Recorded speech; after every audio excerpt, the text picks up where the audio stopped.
So, welcome to the second graduation call for OLS-8. We are so happy to have you here. And I'm super excited to see what's going to be happening when it comes to what you've been working on, maybe the surprises you had on the way, and where the future of your project will go, whether that is that maybe you have plans, maybe you achieve more than you hoped, maybe you achieved less, or maybe you even decided to wind the project down. Those are all things that are legitimate, that are interesting, and that we're looking forward to hearing about. Um, I'm very good at getting a little bit weepy when these calls run because it's like my babies are growing up. Which is unfair. You're doing all the work here. And it's a lot of work. But as what will be the final reminder for you on this cohort as you come to the graduation tomorrow, we have a code of conduct. Now, there's always more to it than be nice to one another, but the intent is to boil down to that. So hopefully you've had a look at that code of conduct, take a look, get a little bit familiar with the ways that we ask each other, people to treat each other.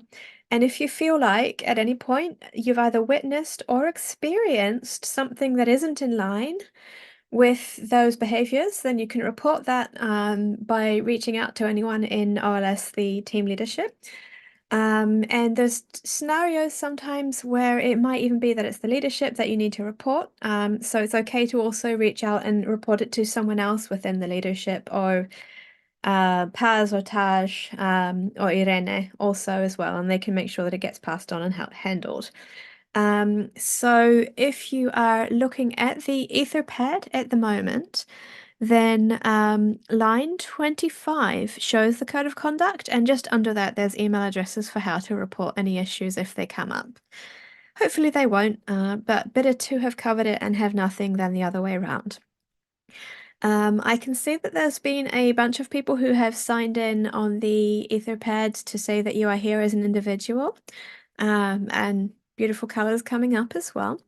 But we also ask, looks like everyone's grabbed a project line. I've got 4 projects graduating today then. I've got misgendering in the facial recognition system, making corporate social responsibility survey data publicly available, molar health, and PyOrb.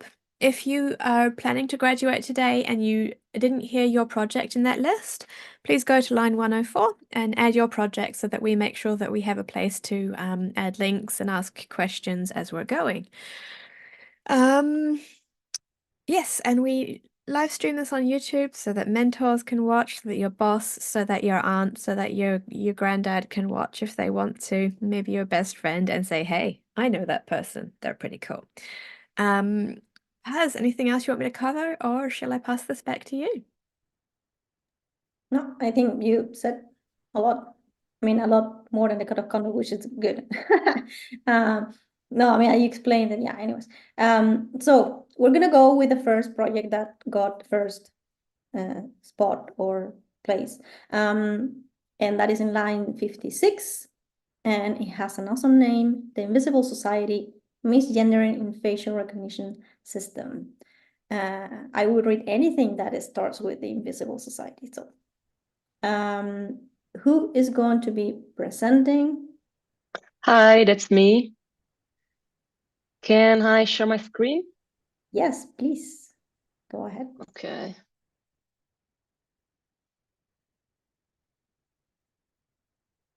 Okay, can you see my slides? Yes, perfect. Nice. Okay, so hi all. I am very glad to be here today, even if online. So I'll start my presentation by briefly say who I am. So my name is Elena Beretta, and I am a postdoctoral researcher at Vrije University Amsterdam. I have a statistical and ethics in AI background, so my aim is to study how bias and fairness interact in this complex field. I try to start by giving you a bit of context of the project.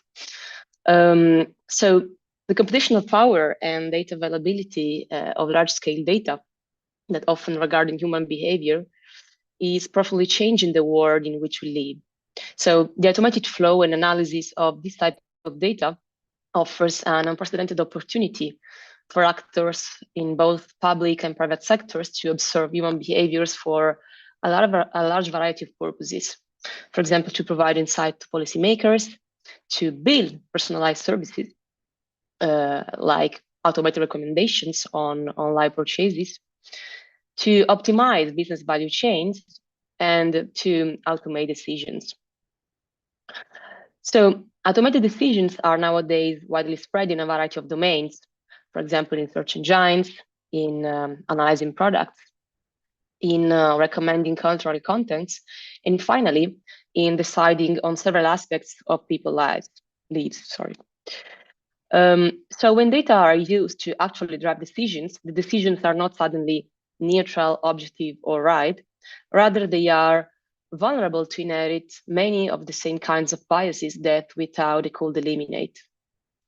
So, but the main question in of my study and in this project, or in general in bias and fairness domain, is how can AI wind up being unfair without any explicit wrongdoing? So to go more in depth to my project, I wanted to make an example that was quite striking next year.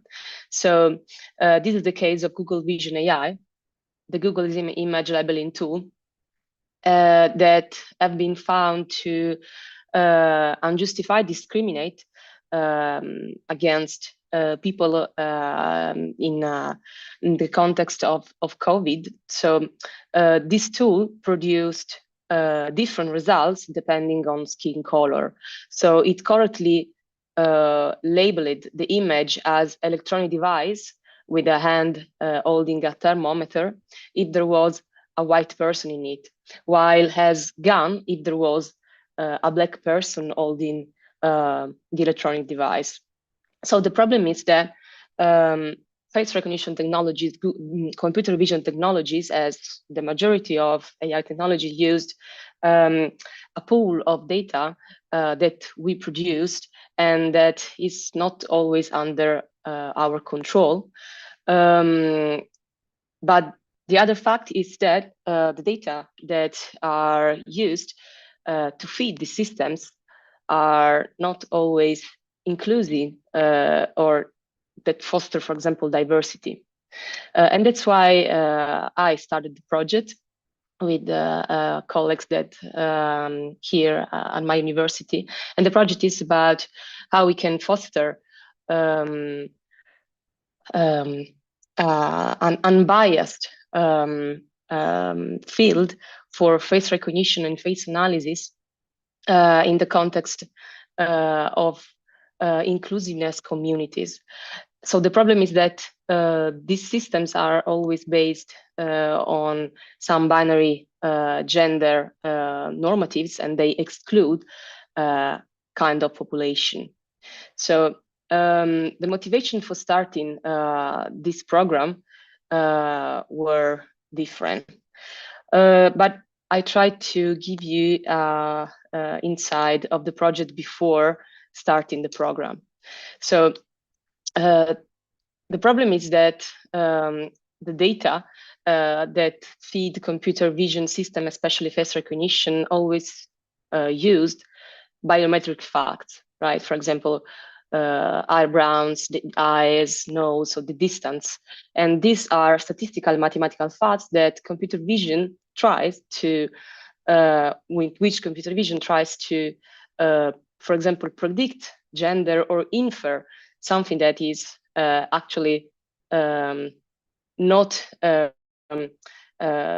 is not possible to box this in a mathematical way. So these algorithms are often applied in, for example, face recognition or face analysis, and are more common than you think. For example, you can think at the airport or in social media usage. So the outcome is that the 98% of the cis men and women are correctly recognized, but of course, this percentage is consistently low for the case of non-binary identities, and for people that do not recognize in a cis-normative way. So some kind of solutions are arising worldwide, and the problem is that the majority of these solutions are in collecting basically more data about non-binary individuals.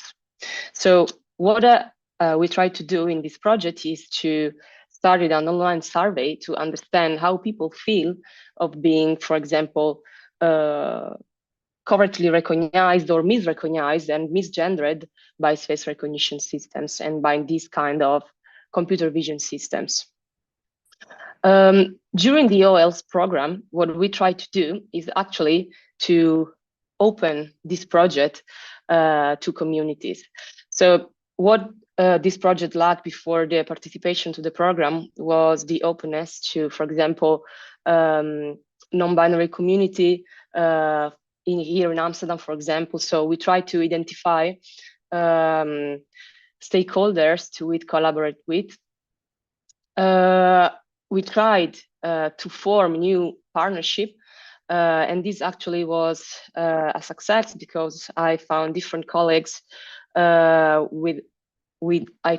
started to write European projects to open the project in itself.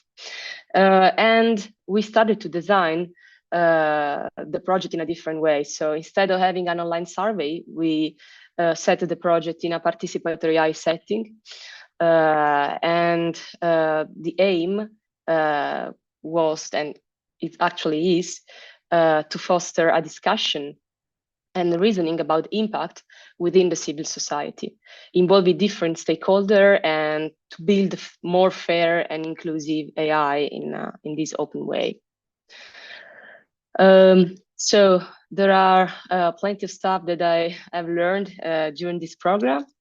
So of course, to have more structured formulation of vision and project roadmaps was very useful for me, this program. Open to community, so to not have the project only in an academic setting, and also foster collaboration and in an open research setting. So the next for this project is basically to build a new team that is based on the new collaboration that I have started during this program, working with the community that we started to identify here in Amsterdam, mainly, and also to start the development of a new application to foster this participatory design. So, thank you.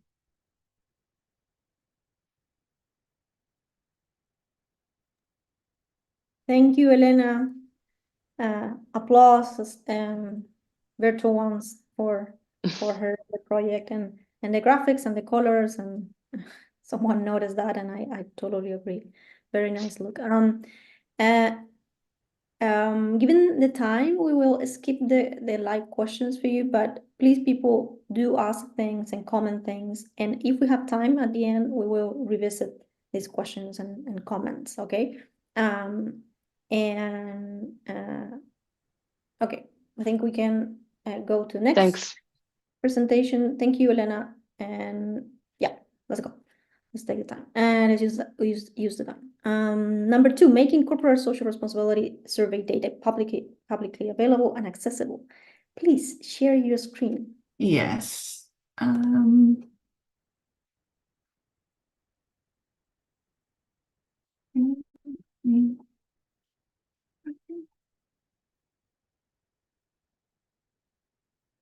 Do you see the notes version or the real presentation? We see the presentation plus your notes, I think. Oh, that's not particularly what I wanted. I find if you put it in presentation mode first and then you share screen, you'll be able to choose oh, that looks good. Yeah, I think I fixed it now because I did the exact same what you said, Yo. So thanks for the tip. So I wanted to quickly go through my OLS journey with with you, and I made a map of it, and as you can see, it has some, it's not a straight line, and that's also my personal experience, and I think the experience of many people. And I will, hit some landmarks along the way where I wanted to say something. So let's start and just talk about, I wanted to talk about first a bit about the project. So I'll do a very quick summary. So the goal of the data, as the title says, is to make the data is that we have data on corporate social responsibilities.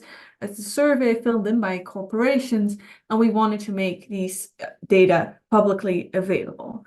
And I had envisioned four steps. One was to come up with a data harmonization plan. Two was to actually harmonize the data so to execute this plan. Three was to write a user manual or do any type of documentation. And four was to share the data, which I mean, it's quite straightforward.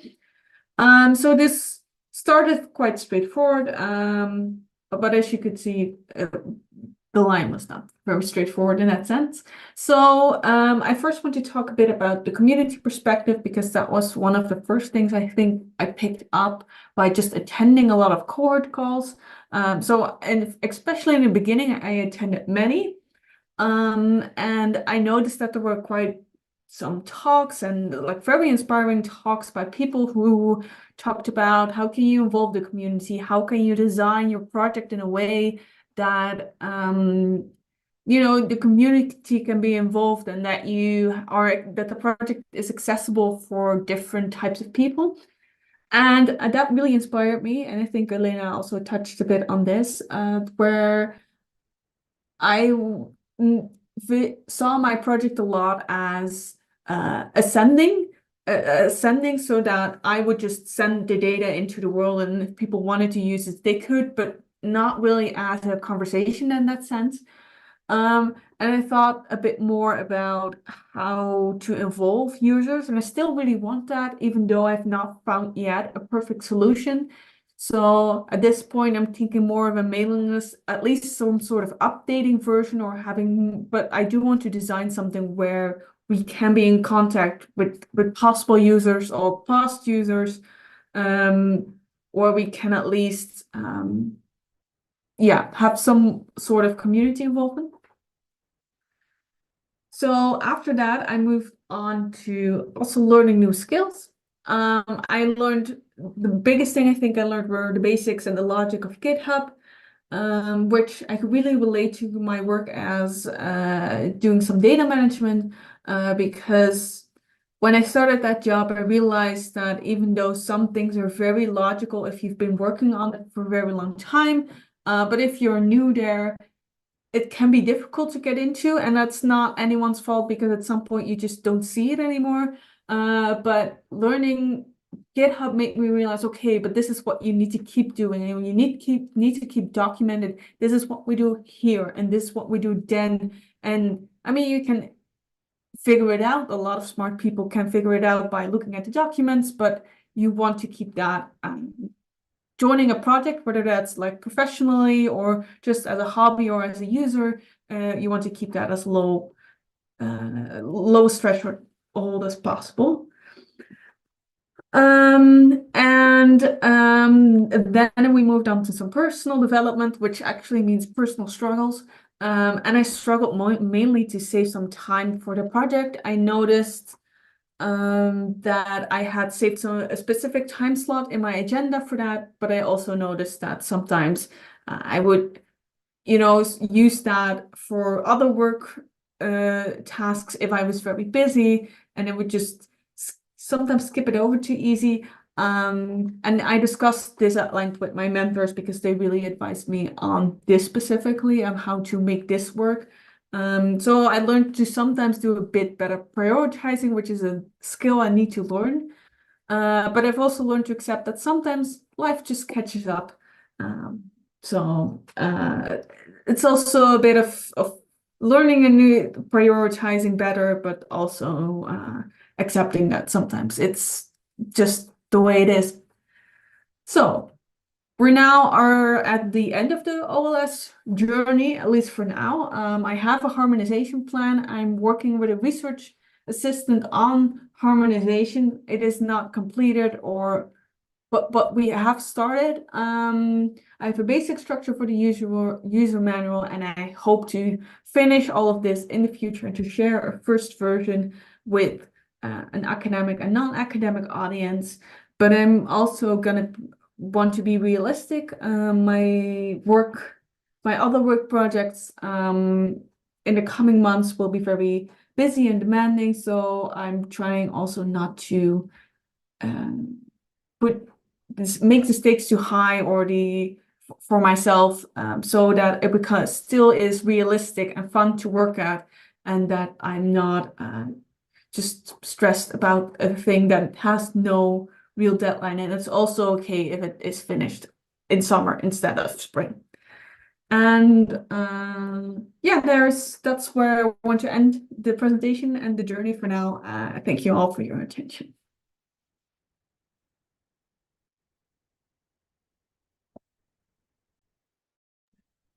Thank you, Marlu. That was great graphics as well. Sorry, I pay a lot of attention to that, but any questions? Any for her can be in the pad, or you can say it here, and that will be in line 77. There's a question for you. Seems like a big challenge. How did philanthropies respond to your initiative? Good question. So, for our own academic purpose, we write a scientific report on philanthropy in the Netherlands every 2 years, approximately. So philanthropes have reacted to that, but we've only used the data internally, and we want to share it. We have not actually involved the community of philanthropes in that way, mainly because it is about corporations who give, and not specifically about corporate foundations or people, for example, who have a family foundation or are into philanthropy in that sense. So I think directly it's maybe less relevant for them, but this will definitely be shared with them through the social media channels that my colleagues and I have, but also of the center that I work for. Yeah, that's currently the goal. Hope that answers the question.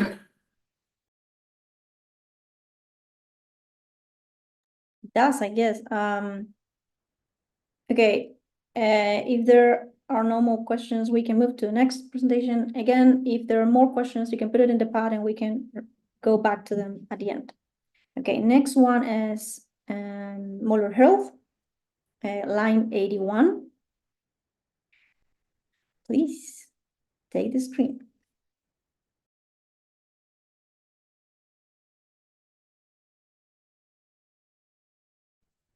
Nice screen.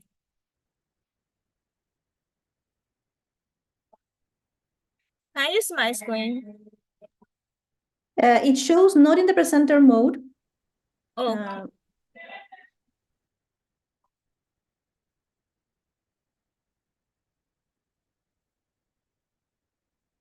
okay, great. Hi, everyone. My name is Monsurat Onobaju, and I'll be presenting about Molar Health, which is an electronic health ecosystem. I was mentored by Mallory Freeberg. So, we are going to get into why this project is important. After losing my immediate therapy sister to the late diagnosis of lupus infection, which was previously diagnosed to be typhoid, I started researching about disease misdiagnosis in Nigeria and its severity. And I discovered that this is a serious issue that has also sparked the interest of a lot of people, and they have researched and published their findings via different mediums over the year. And from this research, I realized that one of the major causes of disease misdiagnosis is lack of doctor's access to a patient's previous health history, which can be due to patient self-referral activity, loss of medical record, and other reasons.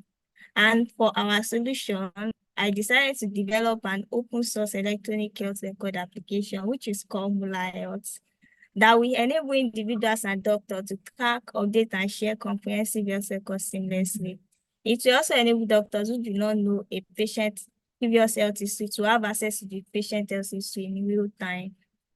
And Molar Health prototype is still in development, but these are some snapshots of the these are some snapshots of its landing page in both desktop mode and mobile view. For the people of Molar Health, we actually have 12 people working on it from different backgrounds, and they are also volunteering. They are all volunteers. Our journey with OpenSeed. In January 2022, I had an idea with no clue about how to get started. In February 2023, I got introduced to Yehud and I learned about Open Life Science. In July 2023, I applied for Open Life Science and Moonlight introduced to my mentor, which is Malo Feedback, and I assembled my team and we started working on Molar Health. In September, we got a team of 12 people who all are volunteers. We created our first GitHub repo thanks to the amazing lesson that we are learning from the Open Life Science community. We drafted our roadmap and also our vision statement. In October 2023, we sent out our first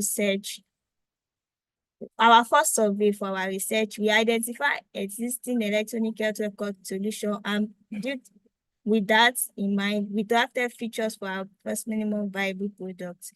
In November 2023, we started building design for our first minimum viable product. We applied for English fellowship and got connected with professionals, doctors, medical personnel, and people who already work in the field to learn from their experience. In December 2023, Mula got chosen at FOSDEM. We started building our backend and Mula got accepted for English fellowship. And this remarkable progress was made in 4 months, and it was thanks to the supportive Open Life Science community, the enriching mentor-mentee calls, and the insightful podcast featuring engaging topic. For our future direction, we are committed to the ongoing development of Mula Health. While working closely with our dedicated team, we are also open and enthusiastic about welcoming new members to work with us. We also recognize the importance of data integrity and security, and this makes us plan to deepen our expertise in data governance and policy. Our special acknowledgement also goes to our mentor, which is Mallory Feedback. She has been a very patient person and always ready to help me find solutions to my many problems. And trust me, I always have a lot of problems. Thank you for being a very big support to me, Abola Health. Thank you, Boyo Yehudi, for inviting me to Open Life Science and for all the useful resources you always share with the community. And a very big congratulations to you for making the community so inclusive for everyone. Thanks to Umar and Sabrina for spending time out of your very busy schedule to answer our questions, provide resources and formula help to thrive. And also special acknowledgement goes to every person we have interviewed who have filled our survey form, introduce us to other people and encourage us and believe in molar health. Thank you for listening.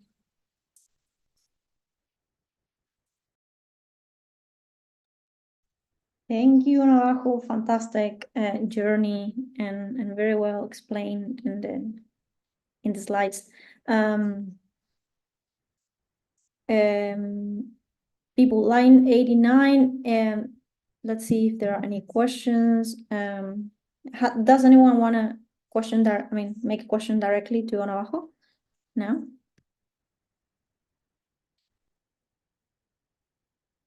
Johanna says, wow, you're taking over the world in 2025, right?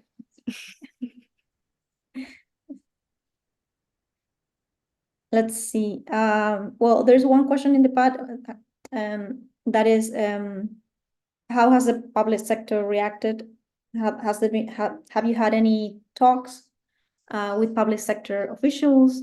Anyone from the public sector, and how have they reacted to the project? Yeah, right now we have only talked to doctors, people that will be using it. We actually plan on having a minimum viable product Then we take it to the public sector to tell them, okay, this is what we have, this is how you can use it, and see how they will accept it. Yeah.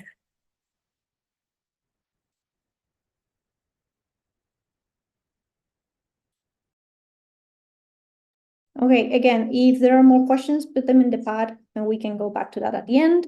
But to make sure we have enough time for the next two presentations.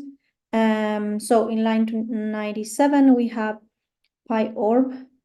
I think I'm pronouncing it right, but let me know if not. Thank you again to Onabajo, and let's go to the next one. Take the screen.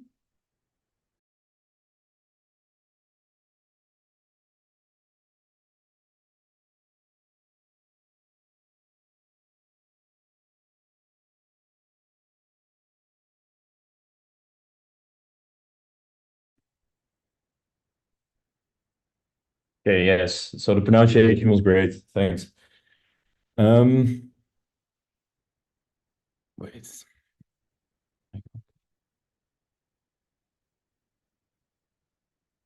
Okay, so this is the Pyro project.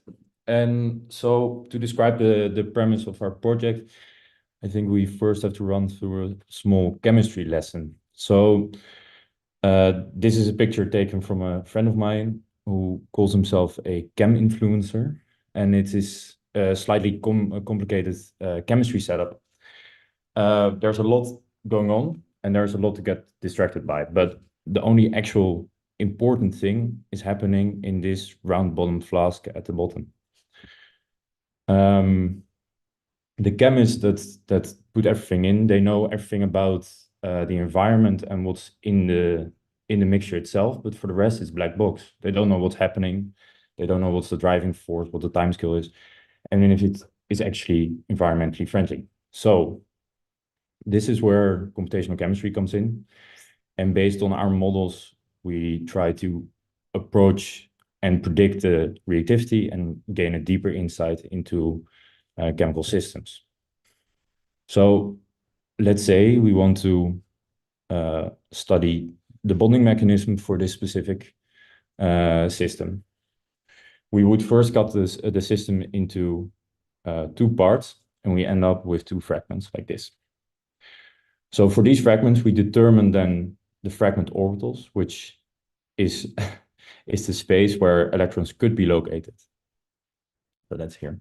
So here we see a filled orbital with the dark red and the dark blue, and an empty orbital here. If a full and an empty orbital overlap favorably, then they can actually form the bond that is broken in step one. So that's like this. So for a full bonding analysis, the actual information we need is overlaps, which are given on the left here, and a schematic representation of the energies. That seems easy enough, right? But sadly, it's far more complicated because the actual picture we need to get our information out of looks a bit more like this. So there are loads of possible orbitals and there are loads of possible overlaps, and we don't know a priori which one we actually want. So this is where PyOrb comes in. So we want to use the outcome of our computational chemistry programs as an input for our code. And this then will generate the relevant information to do state-of-the-art orbital analysis. So by means of the PyOrb code, we want to aid experienced computational chemists to streamline their analysis. And maybe more importantly, give less seasoned users all the handles to create detailed insight into the chemical system they do want to study. So then, to conclude, let's focus on the OLS trajectory. So in the first place, we already had an existing code or a repository that we were working on. But where we really found help in the OLS program was creating the project timeline and in making and producing all the auxiliary documents necessary to make make it into a real postable project.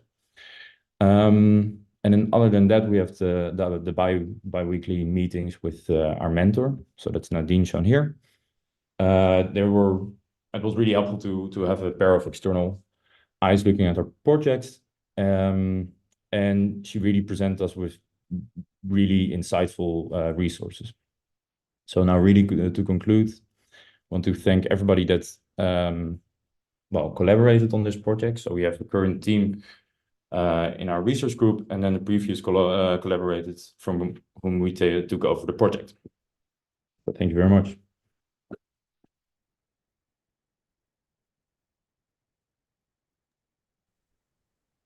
Fantastic. Thank you so much. And there are some questions in line 104. The first one is, what are the criteria you use to evaluate how green the process is? So this is something that's in the lab. So that's actually something we don't do, but if you look at the normal chemical processes in the lab, a lot of that is trial and error. And a goal of computational chemistry is to gain insight in, for example, how solvents influence stuff, how some sort of crystallization media influence, in this case, the crystallization. Now you use greater arrays, so you do 100 tests for and then find the optimal choice. If you could do that in a more rational way, that would be a more green process. So that's generally the argument for that, for making it more green. Yeah.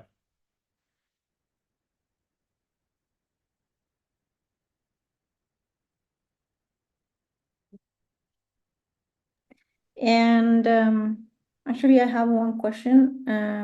What comes next for the project? And like, or you put something in the slides, but main challenges, maybe. I'm interested to hear.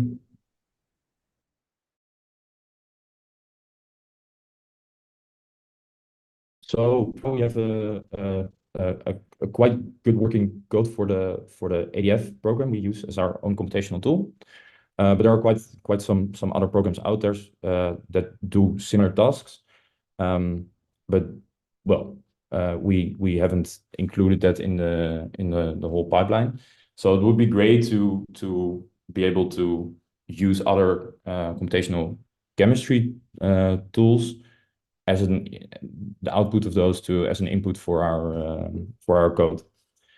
Other than that, we want to create a GUI, so a general user interface that makes it possible to actually use this without ever touching Python. And that's still on its way.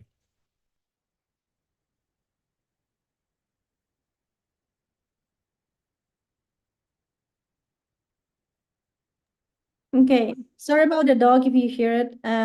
Let's go to the next one. And thank you again, Stephen. More questions, you can put it in the pad for him to answer. And now let's go to Giga at line 110.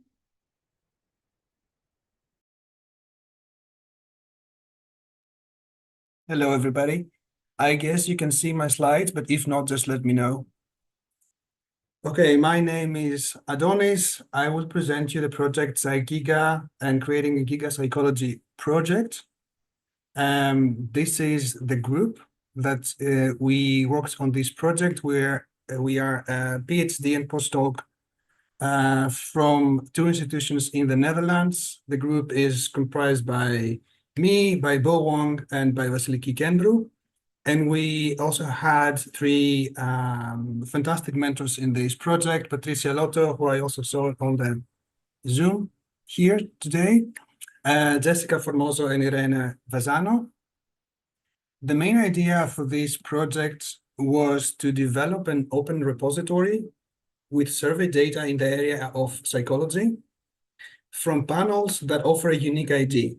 And a way to explain this, even like in an easier way, is that in the area of psychology, Many psychologists today collect data such as, for instance, personality, inventories, intelligence, cooperation, economic games, through online panels. And those online panels are very specific. And because most of those measures in psychology are standardized, so for example, if one researcher is interested in measuring personality traits, they're going to use a very specific set of questions. And if many people do the same thing, then we can just pull this data together, create a big database which contains information about many psychological constructs. And because most of this data come from the same online panels that offer a unique ID to participants, we can automatically identify those different participants and create a very big database. And instead of addressing research questions that each individual project might address, we can address much bigger research questions using very large sample sizes. Now, along the way, we've made some progress on this project, and this is a snapshot of the main progress steps we've made. So at the very beginning, we just started with defining our mission and vision plan. We went on with creating the GitHub and Open Science framework page of the project. We established the roadmap of the steps we should take during the OLS mentorship program. And we started working on a data management plan, which is also a big part of this project, because we need to make sure that we abide by all the privacy regulations of data sharing and merging. A very nice point during these few past months is that we also applied for an open science grant from the Dutch government, and we managed to get it. So we will also continue this project in the next months to come. And a big also benefit from the project was that we forced ourselves to come in touch with many experts in the field. And some of these experts, they helped us identify issues that we need to solve. One of them, for example, is what kind of license we need when we're creating our database. So the OLS had a very positive impact on the development of the project. I would summarize it into three main points. One of them is just get us in touch with the mentors, because they help us a lot prioritize the task we need to do and guide us to find the right people to be in touch with to further develop the ideas of the project. They also helped us, both mentors and the OLS itself, create all the small steps that are necessary to develop the idea. So like create a roadmap and the canvas of the ideas, and also getting us in touch with experts to solve different issues. During the process, we came across many different people who have worked on similar ideas and similar projects, and we had very interesting discussions and they helped us share their expertise into developing further the project. After the end of OLS, this is not the step. This is not the end of the project. The next steps include starting developing standard templates, so that when people share the data with us, we have them in a standardized format. Develop machine-readable code books, so we can read this data automatically. Develop an interface so that other people can access this database, like a web page, for example. And also develop many regulatory documents like data management plans, informed consents that are necessary before we start collecting data. And I would say the main challenge that we faced during the project was that the more we delved into it, the more we realized that open science comes with certain bureaucratic related issues. But I guess this is part of the procedure. I would like to thank you. I'm happy to respond to any questions if you put them in the chat. Thank you. Thank you, Antonis. Fantastic, and congrats for getting that next source of support. And let's see if there are questions in the pad. I think we still have 2 to graduate, so maybe we keep questions to the Etherpad for now. Yeah, Sorry, folks. Okay, next one is now in line 122, creating open access corpora for Sesotho. Go ahead. Thank you. Let me share my screen.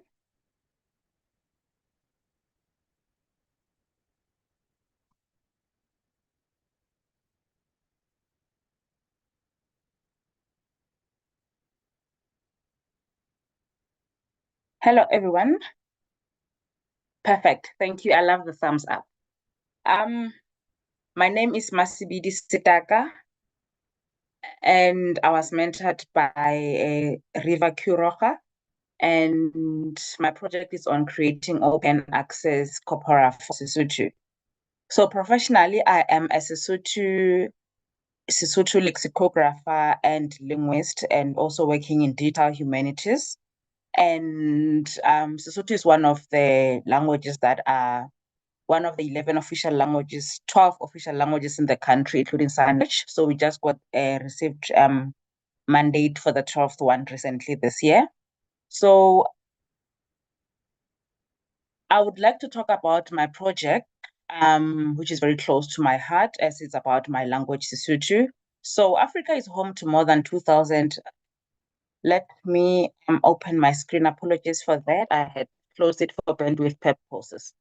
So Africa is home to more than 2,000 languages, which is around 1/3 of the languages in the world, but it hosts many low-resourced languages, and many of the tools that are available that big languages like English and French can be able to be used in. Most of the African languages do not have those kinds of tools because of the low resourceness of the languages in Africa.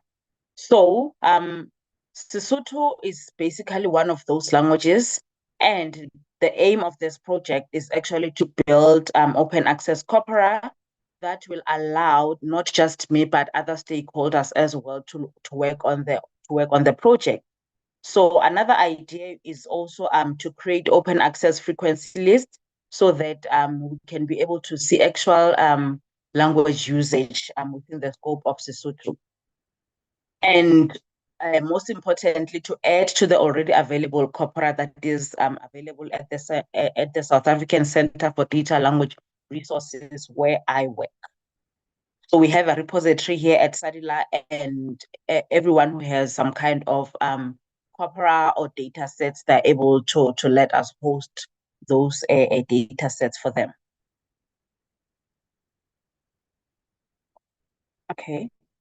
So initially, the idea was to build corpora, compile frequency list, and then that was it. And in the beginning, the project was intended to be a solo project, me and my mentor. But then you will see later on that now things started changing. And the aim was that I learned Python script and web scraping while also trying to get access to the corpora. And with the hope that I learn how to program and scrape the web, while also building this kind of a frequency list and corpora that I needed for my language. And upon continuing with the project, we realized that there were many challenges as well that we came across, because now we had to change the focus from web scraping and learning how to program to now understanding and digitizing documents that were no longer under copyright, so that we can be able to use them to compile the corpora that we need, including the frequency list. So the whole idea is to make the corpora and frequency list accessible, and not just useful for this project, like I said, but then for other people as well that are working in my language, and to also have make a blueprint for other languages that are low resourced on a way that they can follow. And part of the challenges included scanning the documents using optical character recognition, which Sesotho does not have a lot of tools that can actually read it in terms of OCR tools. Hence, we need the corpora to be able to train the OCR tools, but not the OCR tools as well, but other high-level tools that are needed by the language. So the idea was remodeled, and then that's when now the challenges came forth, but most of the challenges were mostly on the technical side, because I'm not a particularly very technical, hence I wanted to learn programming while also getting the corpora. So this is where now it's very important that it was very important that I work with other people as well, so that we can create alliances and collaborations with other institutions. And in this way, I was able to connect with the librarians from the university where I work, the Sesotho Literary Museum, which hosts Sesotho books, and my technical colleagues at SADILA as well. So this was no longer a solo project, but now it turned into a big open collaborative project. And then the goals achieved through our process here. I managed to work on a GitHub repository. Like I said, I'm not very technical, so I was very proud of myself to be able to have a GitHub page and put information inside there. So it was very important, and I really thank you for the opportunity to actually assist me with learning many of these skills. And I also was able to submit an abstract at EDO, which is the biggest digital humanities conference. And I'm waiting to get feedback from that. With a positive feedback, I hope. And then, like I mentioned, a collaboration with my librarians was very important, because now they were going to help me curate material that was out of copyright. They know that material, so it's very important that I make relations with them, including also the Sesotho Literary Museum, which hosts the Sesotho books, because they are going to actually assist me to work in this language that I'm actually interested in, and also give me access to the material that is out of copyright.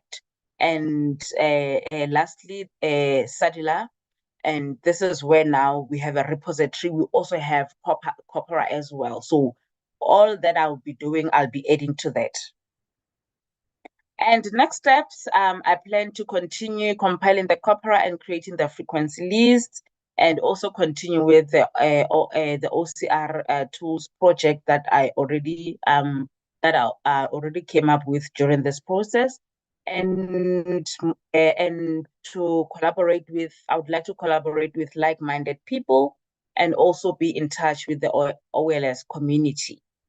And I must say that it's important that there is this community that I can actually rely on, and with the hope that I'll also be able to help where I can.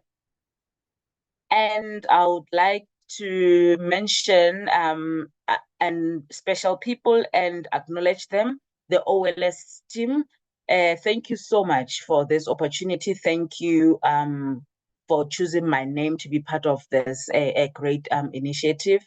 And my mentor, she was very patient. There was a time when I did not know where I was going. My mind was all over the place, but she managed to gather my mind and make sure that I do what I need to do, and to calm me down on times when I felt nervous. And to Menno van Zanen, who is the DH professor at SADILA, there were times when there were other technical things that I wanted to understand, and he was readily available for me. And also Anelda is also part of the Escalator program at SADILA. So she would also advise in a way, especially during the first sessions when I wanted to apply for this program. And lastly, I would like to thank myself. In this world that we're living in, and there's everything happening everywhere, we are busy, but I'd like to thank myself for taking this this opportunity and allowing myself to grow in my professional space and personally as well. Thank you. Thank you so much. Fantastic ending for the presentation. Very, very good points. Okay, we have a few minutes left, so we're gonna go to the next one, but questions, comments for you are in line 130. So please go and check them out and respond if you have time. And okay, next one is gender differences in imposter phenomenon and meta-analysis. Please take the screen.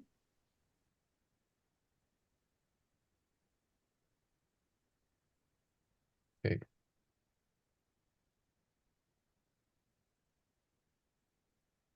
Can you see my screen? Okay, that's good. Hi everyone. My name is Bo.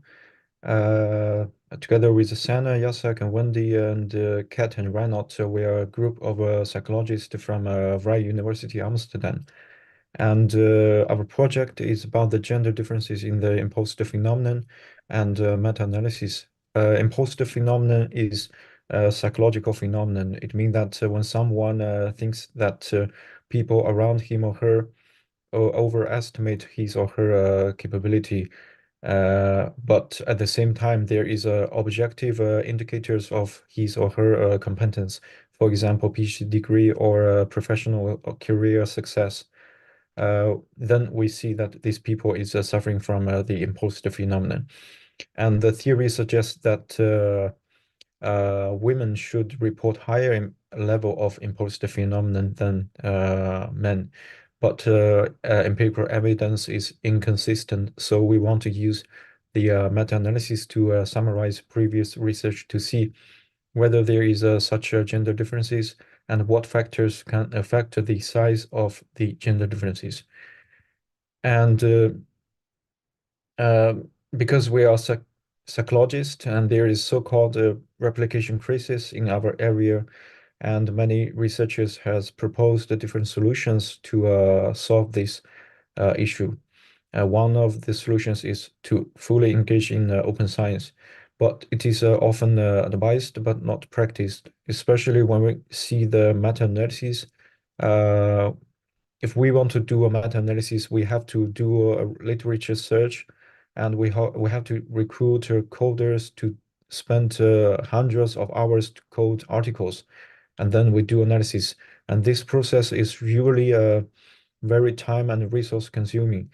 If researchers do not make their output public available, it is a total waste, especially when their output can be reused by other researchers.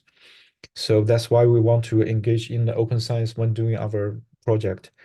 And also at the same time, one of our team members, Yasak, found that there is a amazing OLS project where we can get mentorship. So we decided to apply, and then unfortunately we get approved, and we joined this program.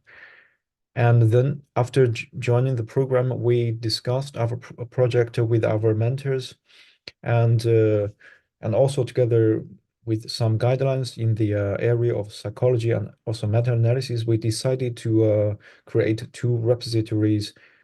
One is GitHub and the other one is Open Science Framework, because both have advantages and disadvantages.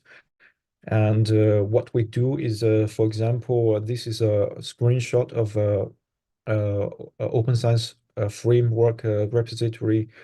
We upload our pre-registration and our codebook and our coding instruction and also our raw data from the different stages, our R script, analysis script to this repository to make sure that everyone can just download everything to replicate our study, and also to download materials they need to do their own research. And because this is a still ongoing project, and what we have, the repository has not been completed, so we had to first complete what we are doing now in the future, and also we want to establish a community for imposter phenomenon researchers, where we can easily find each other and share our research ideas and establish collaborations. And also, most important thing is that we can promote what we have learned here, promote open science in this area. And we want to thank our mentors, Nina and Wumut. They have shared a lot of resources during the program, and also because of them, we can just know how to improve the open science practice, how to create the repositories in a more open way. And also they help us to come up with the idea to establish the community in the future in this area. And thank you, that's all. And this is the QR code where you can download the slides, and I also put the link in the frame pad. Thank you. Thank you so much, Bo. Applauses please. And Thank you. good to hear you'll continue working with the project. So we wanna hear updates on Slack. And okay, we might not have time for making questions here, but there's a pad, and so please add comments and congratulations and everything you want in under each project in the pad. And stay on Slack if you can, if you want, if you don't have 20 or 31 other Slacks. Even if you do choose, it's always, yeah, it's a good space for everyone to ask questions and answer questions from other people. Irene, want to say something? Very quickly. We're so proud of you. You are beautiful people. Don't go away. We need a group photo. If you don't mind your photo coming on, turn your camera off now. Then I will ask you to do your most OLS face, the OLSest face you have, and then I will take a screenshot. So Are we this is stop the happening. streaming first? Yeah,